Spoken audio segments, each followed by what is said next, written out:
Bueno, buenos días para todos, buenos días para Infobae TV, buenos días Willy. Buen día, querido. Vengo a traerles una noticia que no está en los diarios, sí señor. Ah, bueno. Que la Argentina tiene efectivamente, y creo que nadie se ha percatado del punto, una verdadera política de Estado en materia de seguridad. Pero vas a tener que esperarme para que te explique los detalles. ¿La de Argentina tiene una política de Estado? Sin duda, claro que la tiene, definitivamente. Pero tenés que esperar 5 minutos, porque antes vamos a hablar del cepo. Ah, buenísimo. Bueno, a ver. Pues es que no hay una sino dos hipótesis sobre el futuro del cepo. Hay una que dice que el gobierno está buscando atenuarlo o eventualmente levantarlo. Y la segunda, que ni de casualidad. Y las dos teorías, de algún modo, van, digamos, como se dice en el mundo financiero hoy en día, van par y paso, ¿no es cierto? La primera admite que el cepo ha venido a agravar el problema que se propuso resolver, ¿no es cierto? Es decir, como faltaban dólares, pusimos el cepo. Resultado, el problema se agravó, ¿verdad? Y tiene unas cuantas fuentes esta hipótesis que supone que el cepo va camino a ser atenuado o eventualmente levantado. La primera son los bancos, que dicen que hablan con el gobierno, con Kicillof y con Fábrega, y que están comentando el asunto, ¿no es cierto? La segunda es el propio gobierno, que de alguna manera a algunos periodistas les ha hecho saber que efectivamente, bajo ciertas circunstancias, el cepo podría ser levantado. Y que Cristina está al tanto e interesada en el tema. Exactamente. De hecho, vos lo comentaste en la radio el jueves pasado, lo hizo el domingo en un extenso artículo Joaquín Morales Solá, así que evidentemente detrás de la perspectiva del levantamiento del cepo o su atenuación, algo hay. Cuando el río suena, ¿no? Exactamente. Ahora, la segunda hipótesis, la que dice que ni de casualidad, supone que no solo no se va a levantar el cepo, sino que lo va a mantener este gobierno y el que viene, siendo que se van a aprovechar las circunstancias de que alguien, en este caso Cristina, ya pagó el costo político de terminar con esta compulsión de los argentinos por comprar dólares, ¿no es cierto? Bueno, yo escuché esta hipótesis ayer de alguien que dijo, bueno, ningún candidato presidencial está diciendo que va a levantar el cepo. Están todos callados la boca, porque bueno, finalmente Cristina hizo algo correcto, ¿no es cierto? Esto es, terminó con esta compulsión argentina por comprar dólares. Sobre esta segunda hipótesis hay poco para decir, digamos, excepto que me parece que esta idea excluye el problema de fondo del cepo, que fue la inflación, ¿no es cierto? Claro. Los argentinos, cuando compraban o compran dólares, lo que hacen es salirse del peso. Efectivamente. Porque en el mismo sentido que compraron dólares, compraron televisores, compraron departamentos, compraron autos, cualquier cosa comprable para salirse del peso. Por lo tanto, me parece que acá es una hipótesis que, bueno, ponerle que exista, pero que esconde o se olvida de que el problema acá es la inflación. En la época de Néstor Kirchner, esta compulsión no existía, o existía menos. Al revés, se vendían dólares. Exactamente. Claro. Pero sí me quiero extender un poquito sobre la primera de las hipótesis, que es la que dice que efectivamente sí, el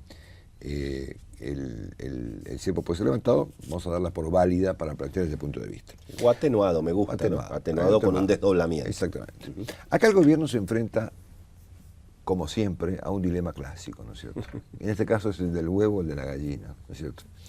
El gobierno supone o dice que va a subordinar el levantamiento o la atenuación del cepo a que ocurran ciertas cosas. Por ejemplo, que entren dólares. Ahora bien, el problema es que los dólares no entran porque está el cepo, ¿no es cierto?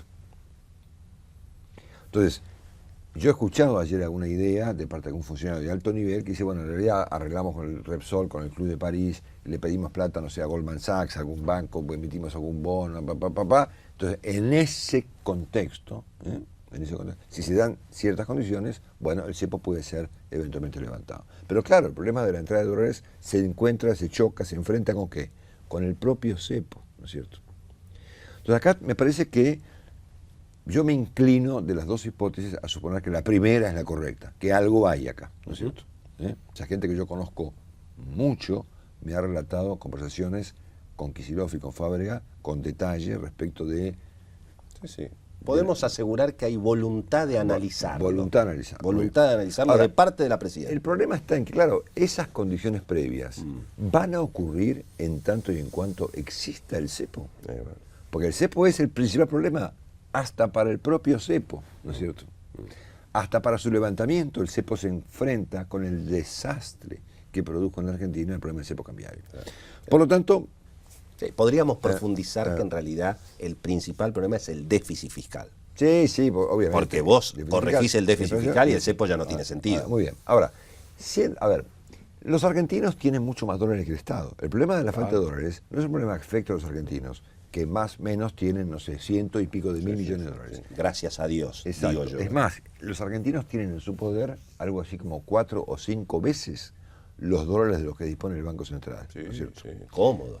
Cómodo. Y 10 veces también. ¿También te Y parece? sí, Argentina tiene que tener por lo menos 500 mil millones de dólares.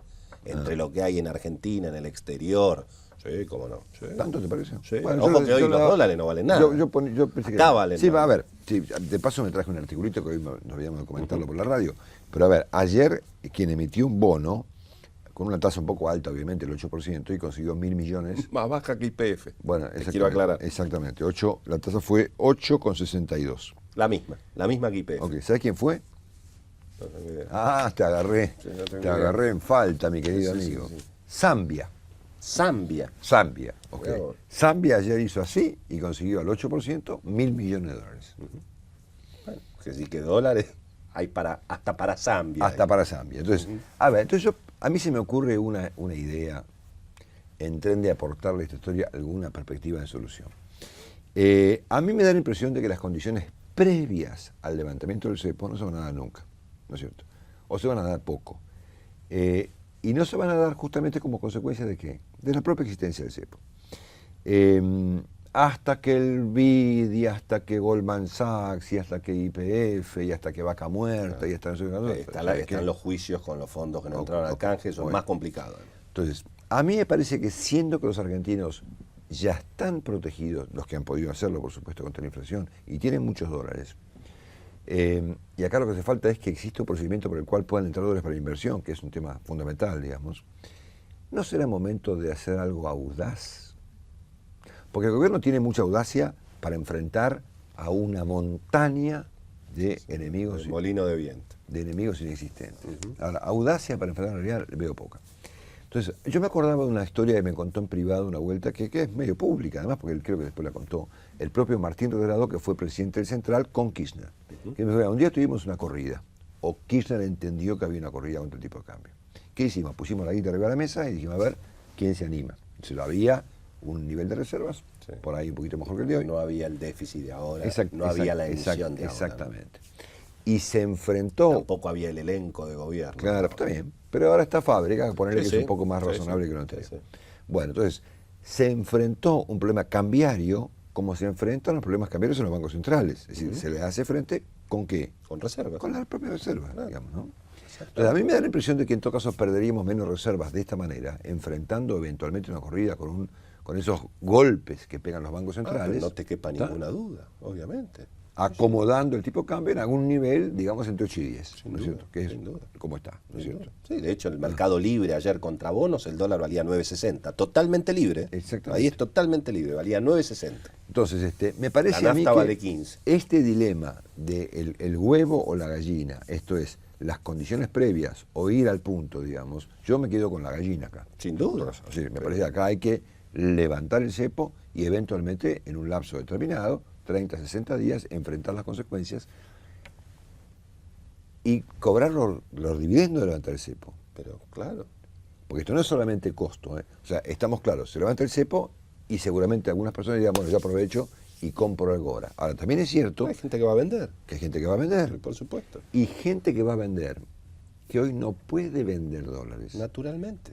Obviamente. Porque acá hay una cuestión que el gobierno a veces no está entendiendo. Hay mucha gente que debiera vender dólares porque necesita, porque viene la época de pagar impuestos, porque los aguinaldos de mitad de año, o porque O porque quiere hacer un plazo fijo al 30%, porque quiere comprar acciones. Y no puede vender los dólares, o mejor dicho, no puede porque los tiene, por ahí los tienen en blanco, digamos, Sí. y no los pueden vender en el oficial porque pierden guita, y si los tienen en negro tampoco los pueden vender porque no los pueden vender. Porque además nadie entra a un cine cuando el acomodador te dice que no te va a dejar salir, porque no los podés comprar en el futuro, A mí me entonces no parece lo vas que a vender. este dilema básico de la gallina del huevo es bastante...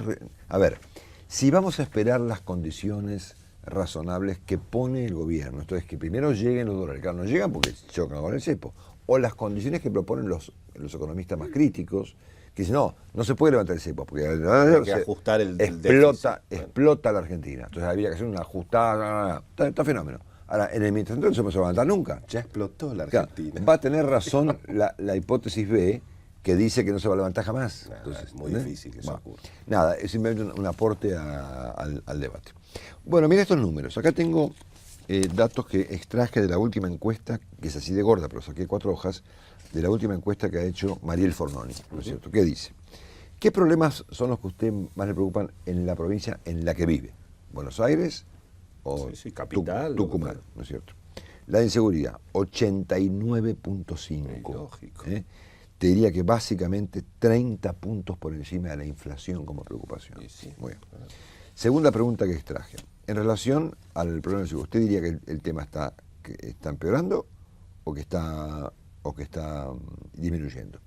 Que está empeorando 84,1. Es decir, que tenemos casi 90 que lo pone primero y que está empeorando el 80. Bueno, tercera pregunta. Y esta es una rareza. ¿Y de quién cree usted que es la mayor responsabilidad? ¿Del gobierno nacional? ¿Del gobierno provincial? ¿De la policía? ¿De la justicia? Del gobierno nacional, 38.7. De la provincia de Buenos Aires, por ejemplo, el 4. Insólito. Muy bien. Y aparece, es muy interesante porque también la justicia. Fíjate aparece que en segundo lugar. El segundo. 36. O sea que la percepción de la gente Es espectacular, es perfecta. Y acá viene la pregunta que más me llama la atención, que es el fenómeno de los linchamientos. Pregunta, en relación a los linchamientos de presuntos delincuentes por parte de vecinos de diversas zonas del país, ¿usted está de acuerdo o en desacuerdo con la reacción de los ciudadanos ante un hecho de inseguridad? Sí, 31.4. Luce muy alto eso. Muy alto. O sea que, digamos que de algún modo el bestialismo salvaje tiene en la Argentina un 31.4% de adhesión. Muy bien. Lo cual no quiere decir que de 10 personas 3 vayan a linchar. No, puede ser que uno diga, obviamente. Bueno, la gente no. Pero que están de acuerdo. Claro. Muy bien. Ahora, estamos claros que acá tenemos dos problemas, ¿no es cierto? Un problema de base, que es el de la inseguridad, un problema que lleva a la Argentina muchos años, y que es un tema que va creciendo y que la gente lo pondera en un nivel muy alto. Y un segundo problema menor, digamos, que ha surgido por encima del problema de la inseguridad, que es el tema de los linchamientos, pero que fue el que detonó el debate en el ámbito de la política, ¿no es cierto? O sea, este fenómeno menor, yo presumo que es circunstancial, ojalá que además circunstancial, digamos que no sea una tendencia, sino que sea un episodio. Que también es un síntoma de grave inseguridad. Claro. Acá la policía no puede detener ni a los delincuentes ni a los linchadores. Muy bien. Obviamente. Pero este aspecto que por ahora lo consideramos menor frente al tema de la inseguridad, menor en proporciones, por supuesto, y hay muchos más afanos y muchos más crímenes que linchamientos. Y el problema de la Argentina es la inseguridad. Pero, claro, obviamente. Pero fue el fenómeno que detonó un profundo debate en la política argentina, que tiene un montón de aspectos que yo voy a repasar ahora. Ante la pregunta de si podemos esperar un cambio, ¿no es cierto? Porque la verdad es que nosotros miramos esto, decimos, bueno, mira, dejemos el linchamiento un segundo por fuera del debate para no complicarlo, digamos, y deseamos que sea un fenómeno coyuntural y pasajero y que se termine pronto. Pero podemos esperar un cambio ante lo que significa la preocupación de la gente, y acá voy a intentar una respuesta. La Presidenta de la República tuvo una primera reacción en un conjunto de discursos raros del presidente, donde mezcló los alfajores con las bases de la OTAN nucleares en las Malvinas.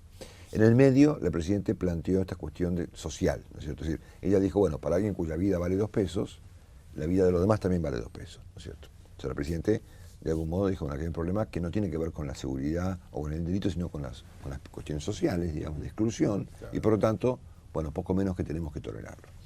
Después, ya el jefe de gabinete le dio unas cuantas vueltas de tuerca al asunto cuando a esta idea del presidente le otorgó un carácter ideológico y dijo, estos episodios son, en cuanto a los linchamientos, son de extrema derechización. Y en el Congreso agregó que la seguridad es parte de una estrategia de los medios de comunicación. Entonces, vos fíjate, lo que para nosotros es un problema, para los argentinos comunes y corrientes, para mí, para vos, para mi familia, para la tuya, y para los argentinos que están viendo Infobae TV, o para quien fuese. El problema es un problema grave.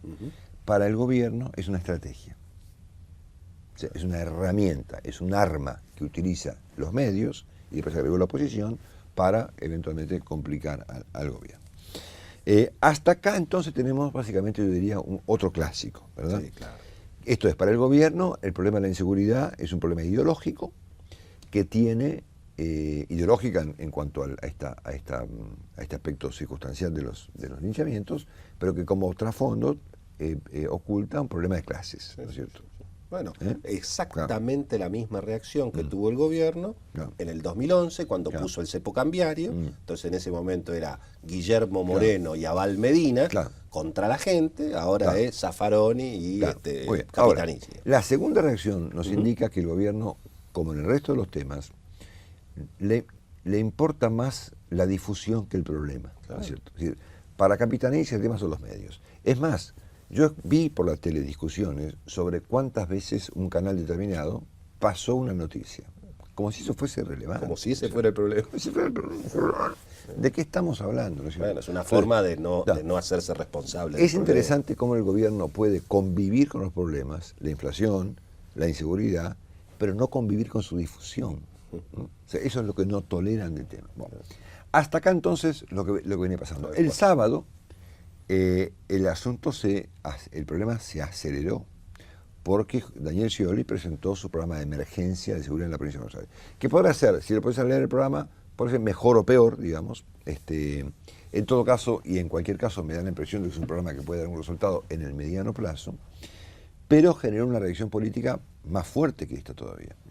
Porque ahí, tanto Jorge Capitanich como el padre Molina, que es la persona que se ocupa del tema del Cedronar, más el propio Mariotto, han tenido reacciones muy duras contra Scioli. Capitanich lo llamó demagogo, o cosas por el estilo. El padre Molina le sugirió utilizar los recursos para dar becas. Y el propio Mariotto lo calificó en plan mediático, ¿no es cierto? Muy bien.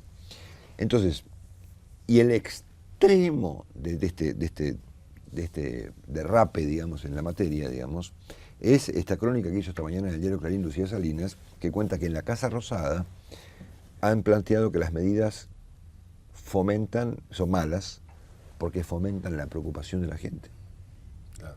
Entonces, es como decíamos hoy con Alberto Cormilló, te cae un paciente, sos médico, con apendicitis. Entonces el tipo, en vez de tener un problema, tiene dos. Primero, el apendicitis, y segundo, que vos le digas que tiene que operarlo. Entonces mejor no le digas, ¿entendés? Vaya tranquilo. Váyase tranquilo, ¿no es cierto?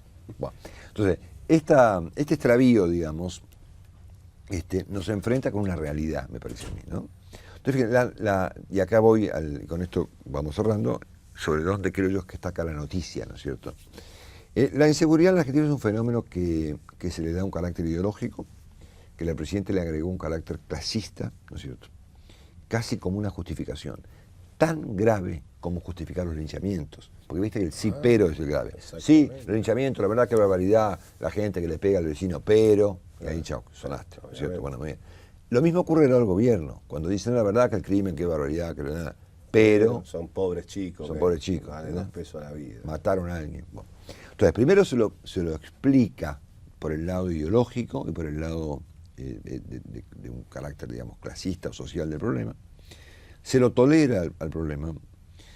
Y finalmente a mí me da la impresión de que en rigor de verdad hay una postura, no alcanza postura, apenas una postura, que casi le parece correcto, ¿no es cierto? Falta que lo promuevan al fenómeno. Bueno, de hecho lo justifican. A mí me da la impresión de lo que está pasando acá en realidad real, digamos, es que la Argentina está en presencia de una verdadera política de Estado, que ha mantenido este gobierno, el anterior, el anterior, el anterior y el anterior. Que es no hacer nada, que es convivir con el problema. Y me da la impresión también que la consagración de esta política de Estado, que es la política de la inseguridad, es decir, convivir con la inseguridad por razones políticas, ideológicas o por lo que podemos señalar, digamos, Claro. tiene una consagración en el Código Penal. O sea, la reforma del Código Penal que ha cuestionado tanto Sergio Massa, y frente a cual han dicho de todo, digamos, es que esa es la consagración de la política de Estado. Sin duda. Entonces me parece que en el fondo de toda esta discusión enorme que hay en la Argentina, lo que se esconde es que detrás de ella lo que hay es una decisión de la política argentina en términos generales de convivir con la inseguridad. Claro, llegamos a este punto por lo que hemos construido. Sí. Uno ha visto que en otros países o en otras ciudades, porque fíjate que el problema de la inseguridad es un problema básicamente de ciudades, ¿no es cierto? Sí, sí. Nueva York, por ejemplo, Claro. o ciudades que han enfrentado el problema. San Pero en cualquier Pablo, caso, Río. San Pablo, muy bien. Pero en cualquier caso, uno puede ahí ver políticas de Estado contra la inseguridad, ¿no es cierto? Con más o menos resultados. En la Argentina lo que es una política a favor de la inseguridad, Obviamente. porque se la explica, se la justifica, se la tolera. Se demoniza a la policía. Bueno, obviamente, esta discusión terminó a la de Scioli pidiéndole lo que se planteó ya antes, de que lo que hay que perseguir justamente no es a los ladrones, sino justamente a los propios policías, Sí, ¿no es cierto? claro. Que, no sé, presumo yo que deberán detenerse entre ellos y encarcelarse unos y otros, ¿no es cierto? Entonces, me da a mí la impresión de que lo que tenemos que descubrir los argentinos es que lo que nos ha pasado, digamos, no es el resultado de una casualidad. No, claro. O sea, no es la consecuencia de un desgano, ¿no es cierto? O de una incompetencia, es decir, intentamos resolverlo y fracasamos, lo cual sería bastante aceptable. Mucho menos de que los Claro. argentinos están Claro. hipnotizados por los medios, que los medios los llevan a la O sea, locura. entonces esto no es el resultado de una cuestión de desidia, así de, bueno, de mala praxis, digamos, o de qué sé yo, de dejarse estar. dejarse estar. Ni mucho menos la consecuencia de un esfuerzo fracasado, lo cual sería una cosa que uno podría hasta aceptar, digamos, bueno, hemos hecho un enorme esfuerzo y hemos fracasado. Pasa en la vida, Sí, ¿no es cierto? claro. Me parece que muy por el contrario, lo que está pasando acá es que estamos viendo los resultados de lo que hicimos. O sea, las doctrinas Aslanian, Zaffaroni, Gil Lavedra, para poner 3 ejemplos, Sí, digamos, claro. más toda la convivencia que la política argentina ha mostrado frente a estas hipótesis, digamos, acá tenemos el resultado. Por lo tanto, me da la impresión de que a la pregunta, ¿podemos esperar un cambio? La respuesta es no. Porque esta es la decisión política de la Argentina, ¿no es cierto? Frente a la inseguridad creciente, lo que hacemos es explicarla. Y la explicamos por el lado ideológico y la explicamos por el lado del problema de clases, ¿no es cierto? Y cuando ocurre que como consecuencia, como se dice, de la falta de Estado, la gente se enoja y le pega a un delincuente o aún lo mata, que es muy peor todavía, lo que hacemos es obviamente condenar de modo terminante a una parte del problema, pero no la otra. El doble estándar. Dicho lo cual, siendo las 12 pasaditas, me voy con mis ideas a otra parte. Muy bien, Gracias por Marcelo. todo, Willy, como siempre un placer. Nos vemos el martes. Será hasta el próximo martes. Gracias, chao.